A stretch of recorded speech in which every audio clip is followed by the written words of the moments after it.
All right, we are back here at the Massachusetts High School Football Coaches Association annual clinic at Gillette Stadium, and I'm now joined by our Division III Coach of the Year, Mike Strachan from North Attleboro High School. Strack, great to see you, my friend. Thank you. Congratulations on winning the Division III state title. Congratulations on being our D3 Coach of the Year. And I'm going to ask you the same question I asked a lot of our coaches and people that we presented today. When you think about last season, and you're going to reflect on this season for a long time, it was a special year for you, your staff, the kids. What's the first thing that comes to mind? Just our senior leadership.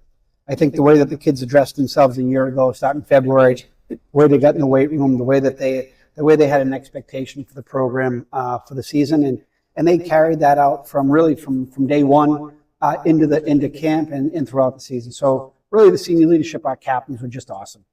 You know, obviously you're an alumnus of the program. You played in the program. It's we all know the rich history and tradition at North Attleboro High School. It had been a long time since North won the Super Bowl, 22 years. What does it mean to you to not only go back to your alma mater, but to lead them to a state title and to bring them back to the promised land? Well, obviously the tradition that comes along with North Attleboro, it's a heavy weight and something that we took very seriously and something we're really proud of, that we were able to bring a title back to North Attleboro and the rich tradition of all the coaches and players that have come through the program. Just super proud that we were able to do it. You know, it's I've always said that a testament to a good coach is the way they adjust. And you were able to do that. Coming into the season, you had an experienced group back. You know, Chase Fasoli was coming into his fourth year as a starting quarterback. Everybody knew about Chase as a dual threat quarterback. But the way you were able to tinker things, you and your staff, and adjust to what you have, and really play a style that, quite frankly, is not something you see, almost very much a power, single wingish type of style. What went into that? I mean, what made you decide that, hey, you know what, we're going to play this way because we think this gives us the best chance? I think our offensive defensive line were really the catalyst of the year for us. And what we realized, we were pretty deep. Hayden Mottinger, who really came on as the year went on. It allowed us to put him back to O-line. And when Clemente went down, Reed went down, and when he came back, it allowed us to actually use him as another H-back. So you had Frankie and you had Reed, and then you had Ben, and then you run Fasoli. You know, I don't think any of them were under 250. So it was impressive. It was a lot. It allowed us to do some things with our personnel that I thought fit us at the time, and the kids bought in. Yeah, and that's always the name of the game, right? I mean, look, I've coached at King Philip for years. I mean, we played a certain way.